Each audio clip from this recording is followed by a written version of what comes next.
I'd like to call our ushers, please come forward. And those of you that are live streaming, there's a number there that you can text to support this center, tithe to this center where you get your spiritual good. All right.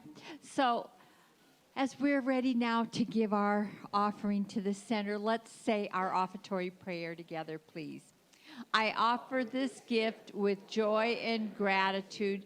I receive freely and give freely, knowing the law of circulation is working perfectly in my life and the life of this center. Growing up, I was not allowed to listen to anyone who was not Italian or American Italian. And there's one song that my sister and I could not get enough of, and that was a song by Lou Monte back in 1962 about a mischievous mouse that lives in the walls of a man's kitchen. We would put that heavy needle down on the 45, and we'd hear the little mouse say, Signori and signora, io mi chiamo Peppino Zuragila. and what a bachacaloop. Peppino, oh, you little mouse, oh, won't you go away? Find yourself another house to run around and play.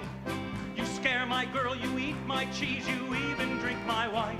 I try so hard to catch you, but you trick me all the time.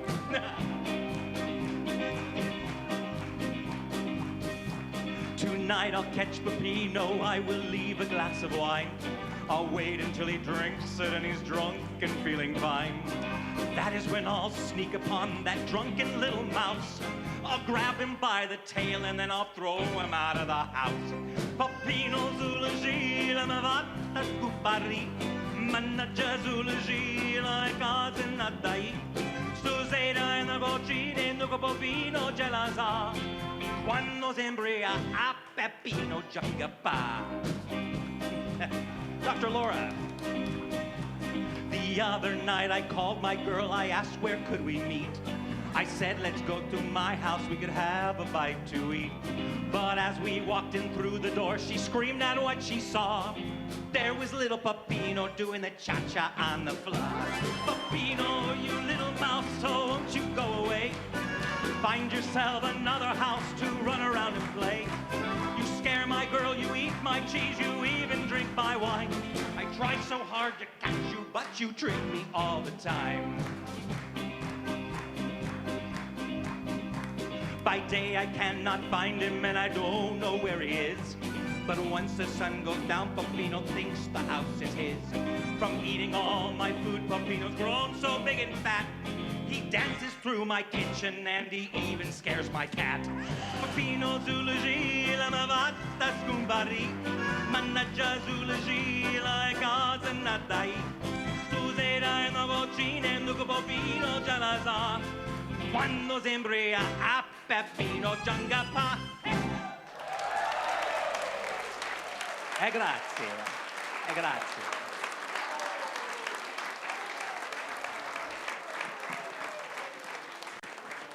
How fun, huh? Thank you, Gilmore. Come here. All right. Hello. What is your name and how long have you been coming here? My name is Julie Schiefer, and I've been coming here off and on since 2002, but more regularly the past year. Well, it's nice to have you here. Thank you. And thank you for bringing our offering up. All right, so let's bless our offering together, please. We bless this collective offering and receive it with gratitude, knowing it is spirit in action. As this currency flows through our center and beyond, it blesses many lives, including my own. Thank you, and please give it to Dale. Thank you.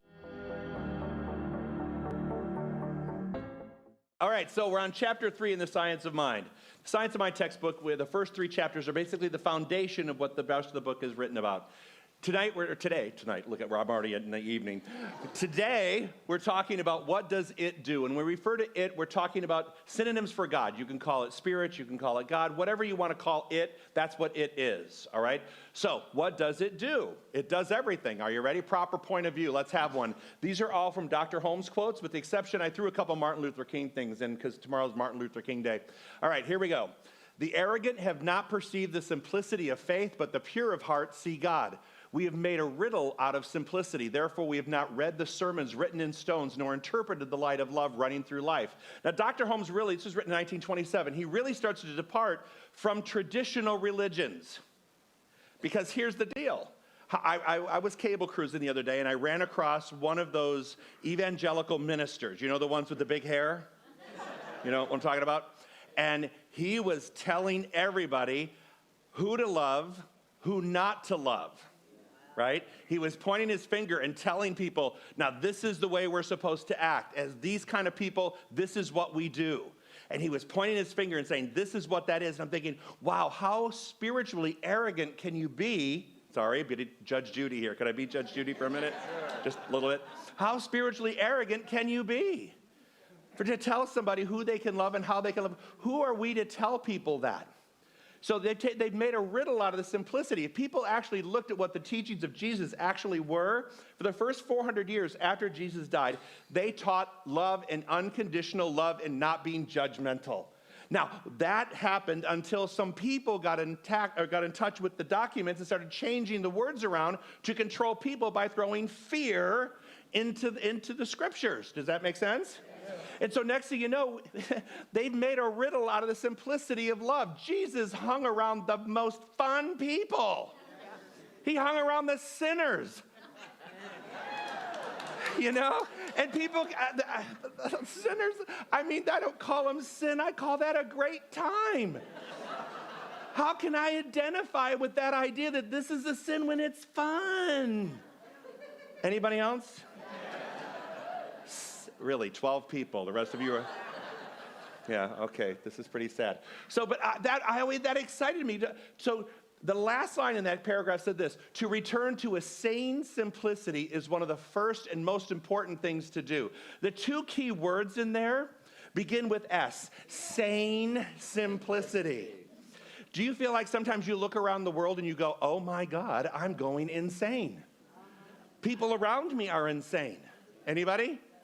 Yeah. Now, so for us as spiritual leaders to get rid of the dogma and then have a sane simplicity lead the way. What that means to me is this: to return to love leading the way. Simple message. Love leading the way. That's sane. Some of the other stuff we're witnessing feels like it's insane, and I get it. But if we can keep that road, if we can take that road and go, you know what? I don't need to be arrogant and tell people how to live their life. I'm just going to live my life by being loving and also accepting love. Does that make sense? Okay, next thing. Undoubtedly, we are surrounded by and immersed in a perfect life. Really? Now, this is what he's telling us, right? Immersed in a perfect life, a complete, normal, happy, that word again, sane.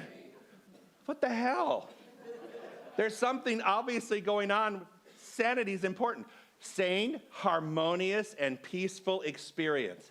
Really? If we're immersed in that, then why am I not experiencing that? Anybody? Does anyone else ever feel like you're not experiencing a happy, harmonious, sane life experience? Yes.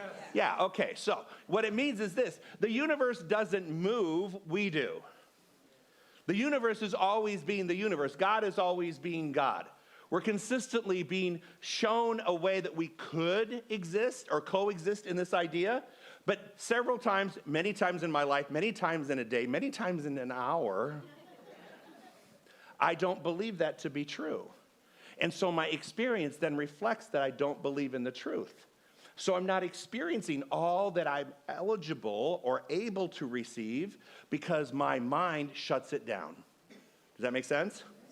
So it didn't move. How it works is it's always there. This is our divine birthright. It's always there. I have to do the work to align myself with it. Does that sound right? Keeping on. One of my favorite quotes from Martin Luther King. Life's most persistent and urgent questions: what are you doing for others? So if we take this message that I'm just talking about, That taking the arrogance out of religion, taking the you must do this, but getting back to the same simplicity of love. How does love lead the way, and how do you present love to others in your life? How do you love other people? How do you give of yourself in terms of service to other people? It actually has a great parallel to it. How are you being the words, the activity of this universal it, this love?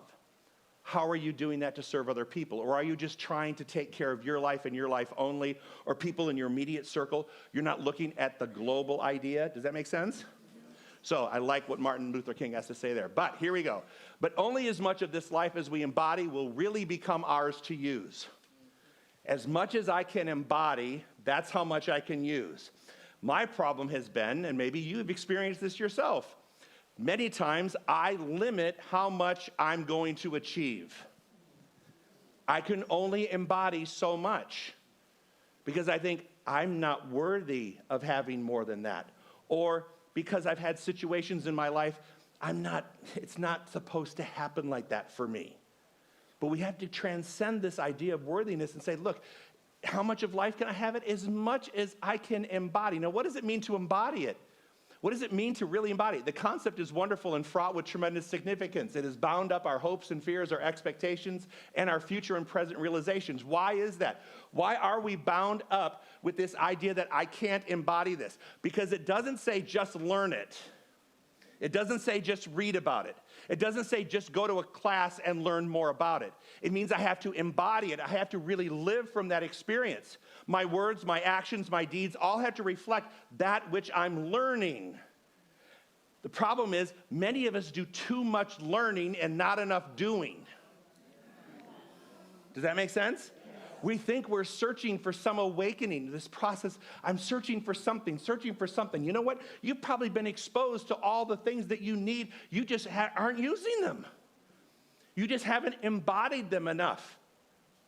They didn't match up with what your idea was in the moment. But my guess is most people have been exposed already to what they could use as their awakened, enlightened moment, but we ignore it because we think there's something bigger and better somewhere else. And so the search continues. The search continues. Why? Should all the wisdom of the universe be poured over us, we should only yet receive only that which we are ready to understand. So, anybody can tell you anything. Anybody can teach you anything. But one has to understand it first, which sometimes that's a challenge.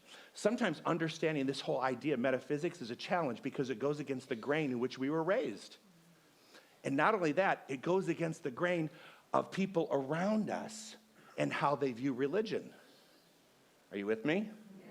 Because they think if you're not part of my club, then you can't be part of my religious experience. See, what I love about this, we accept all faith communities. We accept all faith traditions. Even ones we totally don't understand. Why? Because this is an open house. This is an open spiritual community. We welcome people from all walks of life. Why? Because we don't condemn those walks. Every religion has a thread of love in it. That's what I believe in to be the truth. If we can get rid of the dogma, we can find the love. Does that make sense? Yes. And the hardest part is getting rid of the dogma. Right? It requires us to put things in proper perspective. So if I want to understand it, I have to put things in perspective. But sometimes believe it or not, I lack perspective. I know, it's been said. It's been said. Sometimes I'm hyperbolic. A drama queen. Could you imagine that? Oh my God, who do they think they're talking to? But it's true. Sometimes I can't understand the simplicity of something because I've made it so complicated. Sometimes I think I take things out of perspective, like, oh my God, you would not believe what happened to me today. And it's really nothing. It's a first world issue. It's a first world problem, but I've made it so dramatic. Why? Because I'm saying to people, pay attention to me. I need to be loved. I stubbed my toe. I need to be loved. Does that make sense? Next thing. We cannot fight the universe. It refuses to be budged from its course. We can only go with it. I can tell you what, if you are not experiencing a sane, happy, harmonious existence, chances are there are areas in your life in which you are not going with the universal flow. That's the one thing that you have to learn, one of the many, is that I have to be able to go with the flow and not see everything as catastrophic or major, but just seen as part of a life process. Even the big ups and the big downs are all still part of a life process unfolding. So when I'm experiencing less than harmonious conditions, when I'm experiencing less than happy conditions, basically I can tell you it's because I'm not in line and I'm not embodying that which I already know but refuse to practice. Oh, God, I hate that. Don't you hate that? I know. See, I was telling the earlier service, somehow we just got to put the devil and Satan back in our religion. Yes, we do. I have to be able to blame someone for the mess. I can't possibly blame me. It's easier to just blame them. It's not true, though. We don't have one of those. You probably already divorced them anyway. Well, at least you're still awake. That's a good thing. A passive meditation will never produce an active demonstration any more than an artist can paint a picture by sitting down with their paints and never using them. So let's talk about meditation. I love meditation. Meditation puts me into a place. But meditation has never put money in my wallet. It's never put health into my life. It's never put a relationship in front of me. What takes action? See, it takes action. Meditation's great. But if you take open up your wallets and go, and then look at your wallet and see what it looks like in there, right? And then look at your relationships. I want happy, harmonious relationships.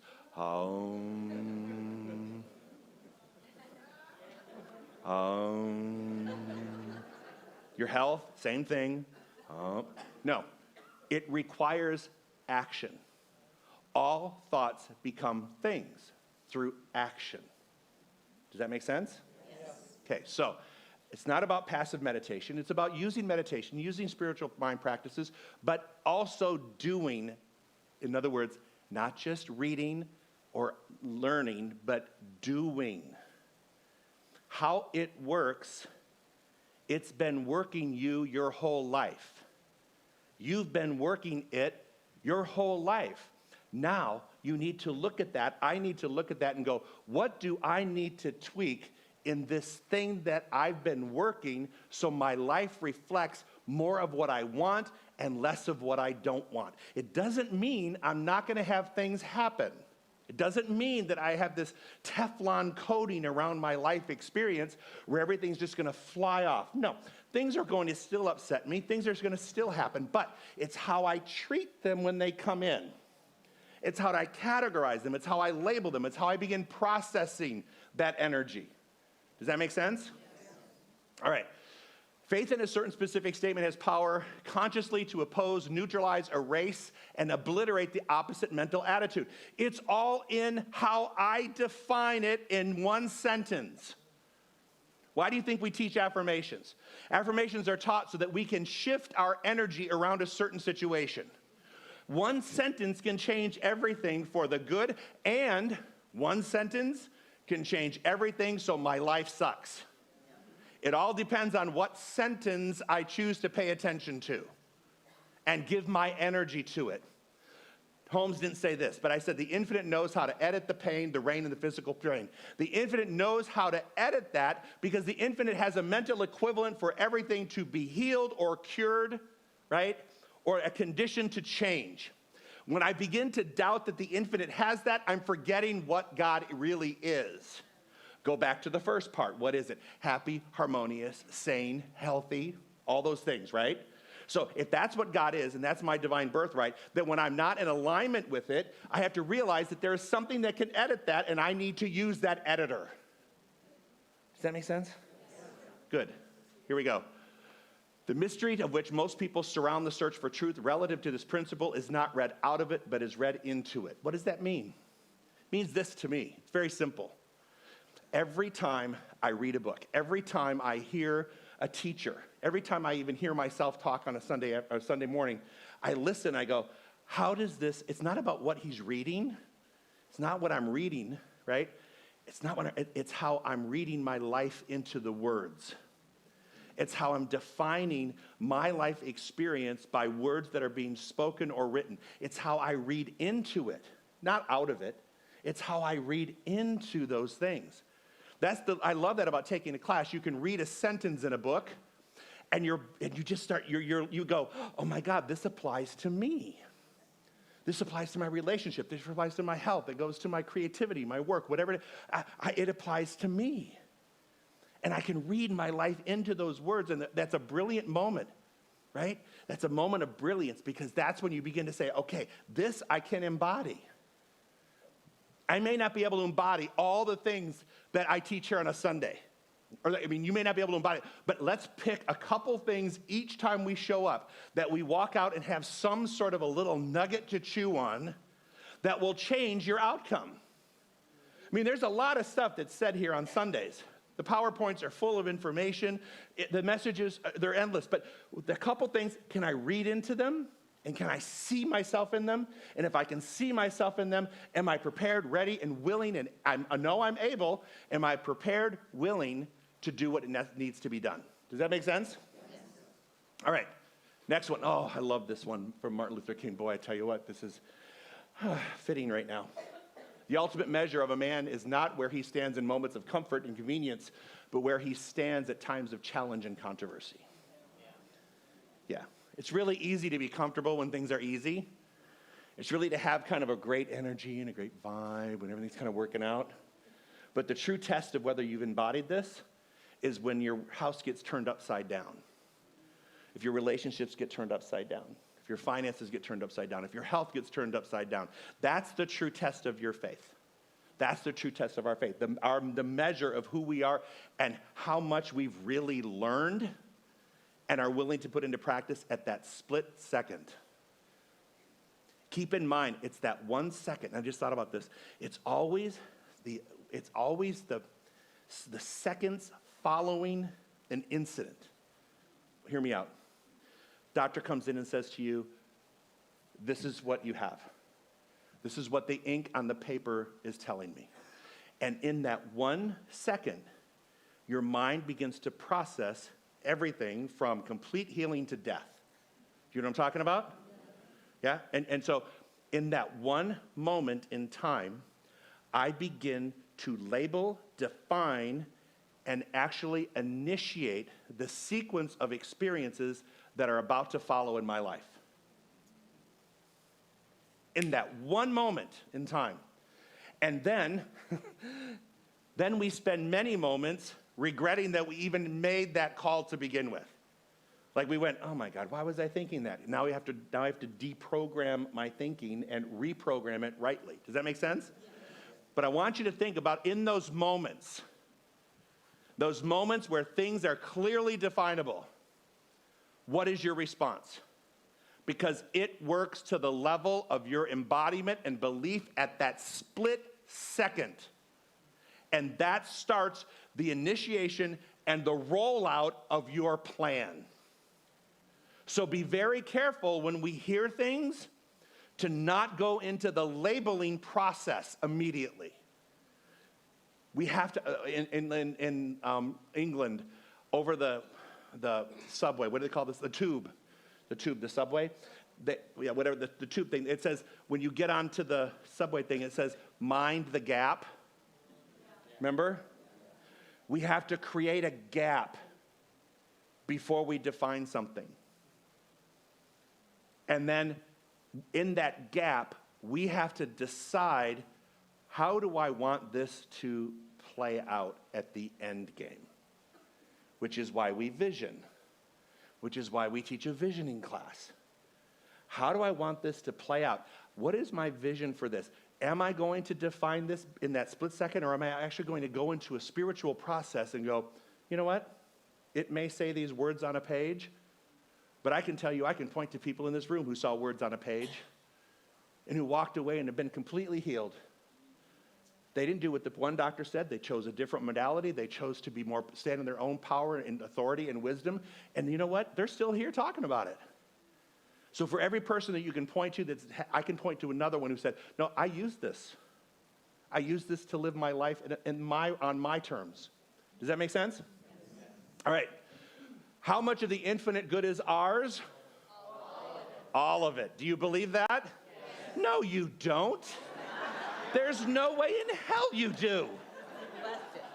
No, you don't. You have all sorts of conditions put on that. How much can I embody? Oh my man, how much good is all of it? All of it. Okay, let's talk about what all of it looks like. You want to talk about what all of it looks like? Yeah. All of it always, there's more to the all of it than you ever get to see or speak about when you talk about wanting all of it. Here's the deal, and you've heard me talk about this before sometimes. For those of you who are new, this is probably the first time we have spiritual coin. There is a trade-off of spiritual coin in everything that we do. You want all of it, be prepared to pay spiritual coins, spiritual, emotional, financial, or physical. I want a relationship. I want a relationship. I want all of a relationship. Of course you do. Now, are you willing to do what it takes to be in a relationship? You don't get to choose every restaurant. You don't get to choose the vacation destinations. You have to trade in the coin of are you ready? Compromise. And half your bank account, but that's a different story. I've got to trade in the coin of compromise. Am I willing to do that? Am I willing to do that? When it comes to your physical health, am I willing to trade the coin of ease and convenience of pulling through McDonald's and, having a Big Mac for healthy organic foods?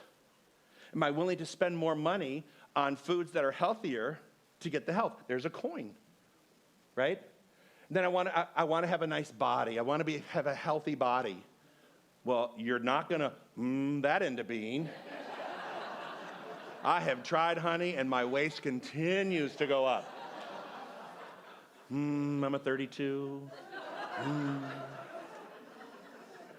My excuse is, Mom, I always use my mother as an excuse. I came out a 34 waist. It's not going below that. I don't know how you gave birth to that, but you did. There is a coin that we exchange. And so, yes, you want all of it. You can have whatever you want and whatever you can embody. But remember this, there's always more to owning the house than signing the papers to get the house. To a relationship, to your health, to your finances, all of those things. All of those things take responsibility. All thoughts demonstrate. Say that with me, please. All thoughts demonstrate. Did I say most? No. So here's a question. If all thoughts demonstrate, do you really want me to read your mind? All of it? And really hear the internal dialogue you have about you? Because if all thoughts manifest, not just the ones I prefer or choose, but if all thoughts manifest, then it's incumbent upon me to be aware of those thoughts. All thoughts manifest. I want you to think about this for just 1 second. You are the sum total right now of all of those thoughts that you've had. You're living that life experience. And now for some, you may go, oh my God, that's really cool. For some, you're like, oh my God, I have to change this. But what's really nice about that is that we're allowed to change that. Because how it works is that it's listening to you right now. It never stops. And you can't select what it hears because you are in this internal dialogue that is constantly being heard. So one has to be awakened to that dialogue. And instead of laying out a plan for failure or laying out a plan for pain or laying out a plan for some prolonged or protracted situation, make sure that in that moment where you label something, you're really labeling it with what you want to experience. because the universe is listening. And you shall have it, and you shall have it abundantly. So how does it work? You've been working it since you were born. And you're going to work it till you make your transition. And I have no idea what happens. I'm still waiting for Reverend Marion to email me. Still waiting for her. But I can tell you this. In the meantime, I'm going to go back to my teaching and say, you know what? As much as I can embody. And that means as much as I'm willing, Joe, as much as I'm willing to do. Don't ever mistake ability with willingness. Because usually they're different things. Can't and won't, two different things. It's not that you won't, it's that you can't. Or no, it's not that you can't, you won't. That's it. So just keep that in mind. Because how it's working happens in that split second. Split second. Am I taking questions, Annie?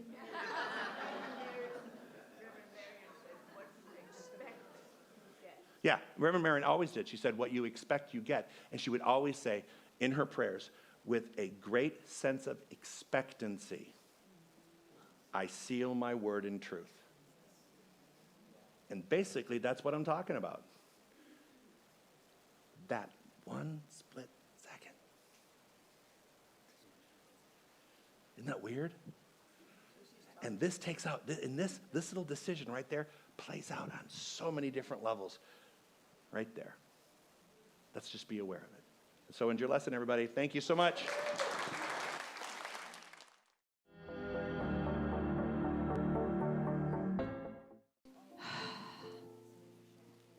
Recognizing this power, this presence, this one life, that divine intelligence that is expressing itself by means of each and every one of us. We are so open to receive, and we take the action. We know that we can have all of it, and it's our choice what that all is. So right here, right now, we declare our truth. We declare that which we desire, knowing that the Spirit, that divine intelligence, that presence is always saying yes. So we just rest. We rest in that awareness, and we look at all the things that we truly are blessed for in our lives, knowing that that which we bless, that which we appreciate, multiplies. So we give great thanks for this center that reminds us of those spiritual truths every day of the week, to this beautiful music, our musical team that feeds us with this wonderful music that opens our hearts. And for each congregant that brings that love and that light into this sanctuary and into the world, we say thank you. We know that we are changing lives one heart at a time and creating a world that works for everyone. So I know that this is the truth for each and every one of us. I know that this is the truth for this center, this beacon of light in the Coachella Valley. So I just say thank you. I let it be so. And together we say, and so it is. Have a wonderful week. I'll see you here with Reverend Charles at 12:30. Thank you.